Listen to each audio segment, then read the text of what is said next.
Hello दोस्तों, कैसे हैं आप सभी? उम्मीद है आप लोग खैरियत से होंगे। दोस्तों, आप सभी का स्वागत है मेरे चैनल पर जिसका नाम है जावेद फिरोजाबादी। और आज हम जिस मुद्दे पर बात करने जा रहे हैं, उसके लिए आपको ये वीडियो देखनी होगी। तुझे ऐसी गोली दूंगी आज तुझे मैं नींद की गोली देकर मैं तुझे जान से मार दूं तो अपने बाप की औलाद नहीं, चाहे मुझे जेल हो जा, फांसी हो जा, कुछ भी हो जा, जेल जाना पसंद करूंगी पर तुझे छोड़ने की नहीं। मैं जा जो तुम चाहता हो, किसी से भी मेरा वो कर लिया, क्या होएगा? मौत तो आएगी, फांसी तो आएगी, सजा तो मिलेगी, जेल होएगी। ये सब चीजें मैं कबूल कर रही हूँ। मैं खुद मारूंगी अपने आदमी को, मैं अपनी रिकॉर्डिंग करवा रही हूँ। जा। दोस्तों, मुझे नहीं पता ये वीडियो कहाँ का है, लेकिन इसमें जो महिला है वो एक मुस्लिम महिला है जो अपने पति से बहुत ही अभद्र भाषा में बात कर रही है। दोस्तों, जाने क्यों मुझे ऐसा लग रहा है कि इस लड़की के या तो माँ बाप नहीं है, या फिर इस लड़की को अच्छी परवरिश नहीं दी गई है, और या फिर इसने दीन की कोई किताब नहीं पढ़ी और ये दीन से बहुत दूर है। इसको दीन की कोई तालीम नहीं दी गई है। तो अगर इस लड़की ने दीन का दाल भी पढ़ा होता तो यह ऐसी बातें नहीं कर रही होती। दोस्तों, ये लड़की जिस भाषा का प्रयोग कर रही है वो ना तो शरीयतन अच्छा है और ना ही सामाजिक तौर पर अच्छा है। चलिए ये मान लेते हैं कि इसका जो शौहर है वो बहुत ही खराब आदमी होगा, अच्छा आदमी नहीं होगा, इसके साथ जास्तियाँ करता होगा, जुल्म करता होगा। अगर वो जालिम है, मक्कार है, खराब है, बुरा है, तो ये खराब नहीं है, ये जालिम नहीं है। अगर इसको लगता है कि इसका पति खराब है तो उससे ये खुला ले सकती है, उससे छुटकारा ले सकती है, तलाक ले सकती है, अलग हो सकती है, कोर्ट में जाकर इसके खिलाफ केस लड़ सकती है, इसकी शिकायत कर सकती है।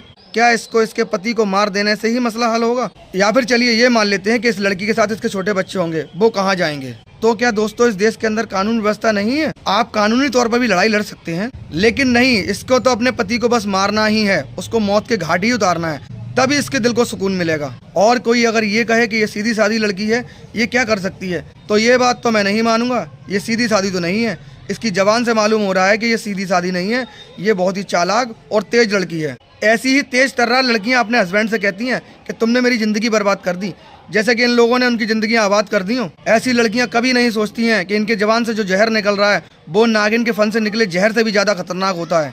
नागिन का डसा हुआ तो हाल के हाल मर जाता है, लेकिन इनकी जबान का डसा हुआ तो पल पल मरता है, हर रोज़ मरता है और हमेशा मरता रहता है। ऐसी लड़कियां शायद ये सोचती हैं कि मैं ऐसे अगर चिल्लाऊंगी और ऐसे पति को बुरा भला कहूंगी तो पति मेरे कंट्रोल में रहेगा। नहीं, ऐसी लड़कियों के पति उनके कंट्रोल में कभी नहीं होते। पति को कंट्रोल करने के लिए उससे मोहब्बत से पेश आना होता है, उसे समझना होता है, अपनी जुबान पर कंट्रोल रखना होता है। दोस्तों, एक बात सोचने लायक है, कितनी शातिर लड़की है, इसको ये भी पता है कि इसकी वीडियो बन रही है और बोल रही है बनाओ वीडियो। कमाल है दोस्तों, कमाल है। क्या इसको इस बात का भी डर नहीं है कि इसकी वीडियो इसके भाई देखेंगे, इसकी बहनें देखेंगे, इसके माँ बाप देखेंगे, इसके घर परिवार खानदान के लोग देखेंगे? लेकिन नहीं, इसको किसी का भी डर नहीं है। लेकिन ये भी हो सकता है कि इसको छूट मिली है वो इसके घर वालों की तरफ से मिली हो, इसके घर वाले इसको नसीहत नहीं करते हो। जिस बच्चे को नसीहत नहीं करी जाती, उसको डांटा नहीं जाता है, वो आगे चलकर यही कारनामे करता है। आखिर में मैं इस लड़की से यही कहना चाहूँगा, हो सकता है कि तुम परेशान रहती हो सकता है कि तुम्हारा शौहर तुम पर जुल्म करता हो, तुम पर जास्तियाँ करता हो, तुम्हें परेशान रखता हो, लेकिन क्या मेरी बहन इसका यही रास्ता है कि तुम उसे मार दो? उसकी जालिमी से बचने के और भी कई रास्ते हैं। आप सब्र कर सकती हैं, और जब सब्र की सीमा खत्म हो जाए तो आप शिकायत भी कर सकती हैं। आप शिकायत करें, अपने माता पिता से शिकायत करें, अपने पति के माता पिता से शिकायत करें, अपने घर खानदान के लोगों से शिकायत करें। अगर किसी से काम न चले तो हमारे देश में कानून व्यवस्था है, आप जाकर थाने में शिकायत कर सकती हैं, आप पुलिस को खबर कर सकती हैं। महिला पुलिस आपकी बात सुनेगी, जिसमें आपके पति को भी समझाया जाएगा। बल्कि मैं तो ये कहता हूँ कि जिस तरीके से हम सर्व समाज में अपनी शादियाँ करते हैं, उसी तरीके से हम सर्व समाज को लेकर अपने मसलों को सुलझाएं। कि आप लोग तो ये कोशिश किया करें कि अपने मसलों को अपने कमरों में सुलझा लिया करें। जो मसले बंद कमरे में पति पत्नी के दरमियान सुलझ जाते हैं वो अच्छे रहते हैं, उसी में सुकून है। और जो बात जितनी बाहर निकलती है उतनी ही वो बिगड़ती चली जाती है। मेरी बहन, तुम हजरत मोहम्मद सल्लल्लाहु ताला अलैहि वसल्लम की उम्मत में से हो, तुम बीबी फातिमा रज़ियल्लाहु ताला अन्हु की कनीजों में से हो। खुदा के वास्ते ऐसे बोल ना बोला करो। क्या तुम्हें नहीं पता कि बीबी फातिमा जहरा रज़ियल्लाहु ताला अन्हा ने कपड़ों पर 70 पैबंद लगाकर कपड़े पहने हैं, लेकिन फिर भी जुबान से उफ नहीं कहा। ना शोहर से कोई शिकायत, ना अल्लाह से कोई शिकायत, बस सब्र किया और अपने हालात पर अल्लाह का शुक्र किया। ऐसे ज़िंदगी गुजारती हैं नेक औरतें।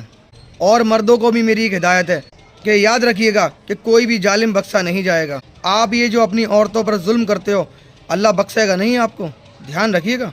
अल्लाह के रसूल ने तो यहाँ तक कहा है कि अपनी बीवी को एक प्यार का नाम दो, उसे प्यार से बुलाओ, उसे प्यार से रखो, उसको इज्जत दो, उसको सम्मान दो, उसकी ज़रूरतें, उसकी जायज़ ख्वाहिशें पूरी करो। ऐ मेरे भाइयों और बहनों, हमें हमारा इस्लाम कितनी खूबसूरत तालीम देता है कि बीवी के लिए शौहर के हुकूक और शौहर के लिए बीवी के हुकूक बताए गए हैं।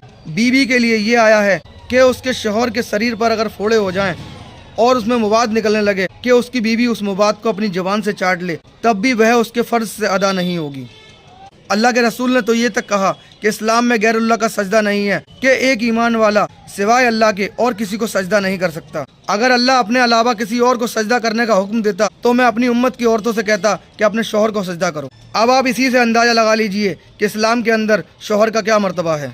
तो मेरी सभी बहनों से ये दरख्वास्त है कि अपने शौहर अपने पति की इज्जत किया करो, उसको सम्मान दिया करो। जब आप अपने पति को सम्मान देंगी, उसकी इज्जत करेंगी, तभी तो आपके बच्चे ये देखेंगे, तभी तो ये माशरा सुधरेगा, तभी तो घर के अंदर एक अच्छा माहौल बनेगा।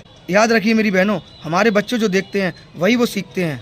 अगर आप अपने शौहर से गलत तरीके से बात करेंगी, उसकी बेइज्जती करेंगी, उसे सम्मान नहीं देंगी, तो आपके बच्चे भी ये देख रहे हैं, वो आपको भी सम्मान नहीं देंगे और अपने बाप को भी सम्मान नहीं देंगे। और इसी तरीके से आपके घर का माशरा बिगड़ता चला जाएगा और आपकी आने वाली पीढ़ियाँ खराब हो जाएंगी। इसी के साथ मैं अपनी बात को ख़त्म करता हूँ और आशा करता हूँ कि मेरी बात आपकी समझ में आ गई होगी। शुक्रिया।